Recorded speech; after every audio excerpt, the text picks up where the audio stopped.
Hola, ¿qué tal a todos? Espero que estén muy bien el día de hoy y en este video hablaremos sobre el núcleo celular. El núcleo celular es el compartimento limitado por membrana en el cual se encuentra el genoma de las células eucariotas y está formado por la envoltura nuclear, el nucleolo, la cromatina y el nucleoplasma. El núcleo es un organelo muy variante dentro de las células.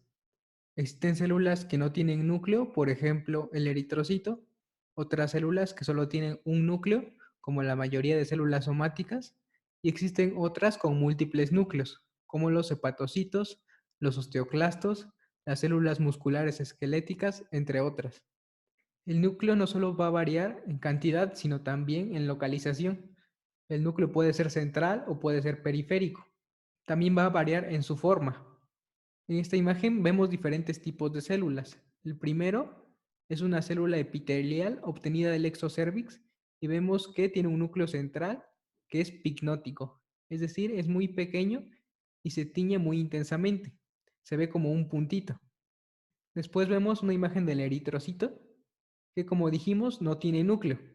También tenemos una imagen de un neutrófilo con un núcleo lobulado. Este es un lóbulo, este es otro y este es otro. Y por último tenemos una célula muscular esquelética que, como hemos mencionado, va a tener múltiples núcleos. Este de aquí, este es otro y este es otro. Y como vemos están en la periferia. Observar el núcleo en un examen histológico es muy importante, ya que nos permite ver el estado de la célula. Podemos ver si el núcleo está dañado o si está en división. También si estas divisiones son normales o son atípicas y nos pueden indicar malignidad.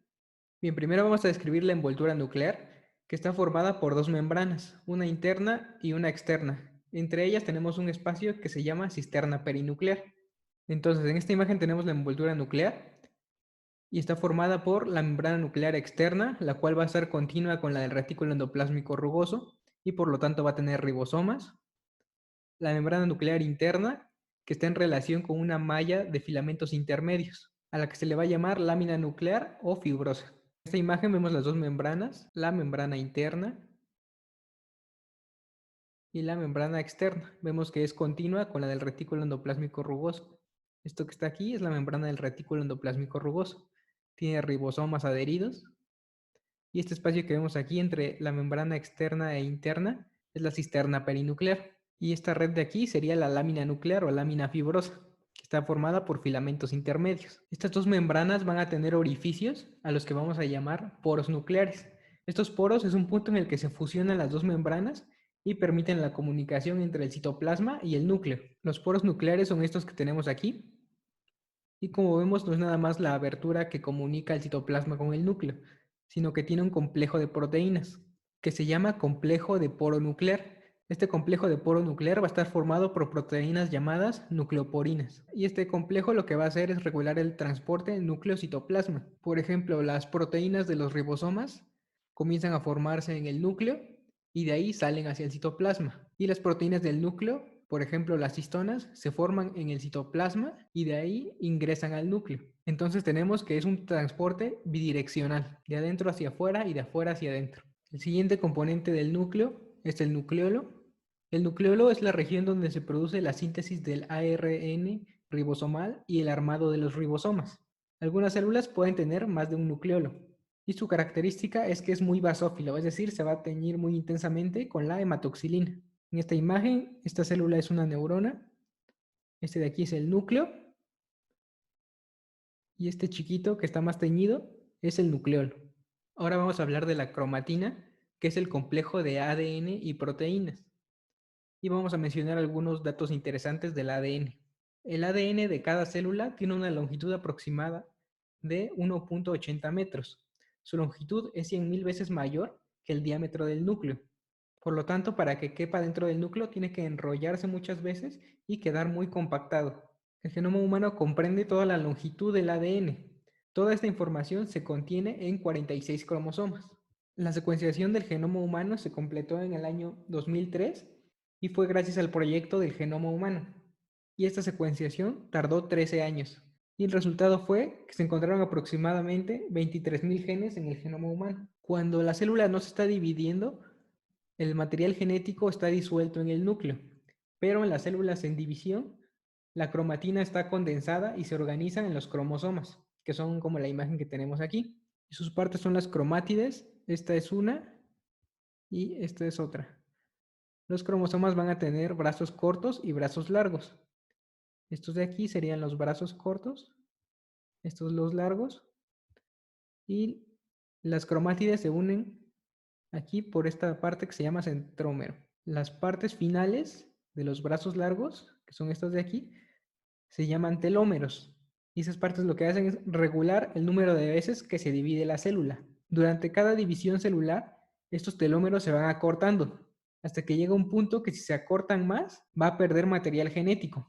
Por lo tanto, la célula decide ya no volver a dividirse. Pero las células malignas han demostrado que tienen en exceso una enzima llamada telomerasa. Esa telomerasa lo que hace es volver a alargar el telómero, y de esta forma la célula puede seguirse dividiendo indefinidamente, ya que el telómero va a seguir creciendo y nunca le va a indicar que es momento de dejar de reproducirse. Cada célula contiene 46 cromosomas organizados en 23 pares. 22 pares se llaman autosomas y el último par van a ser los cromosomas sexuales.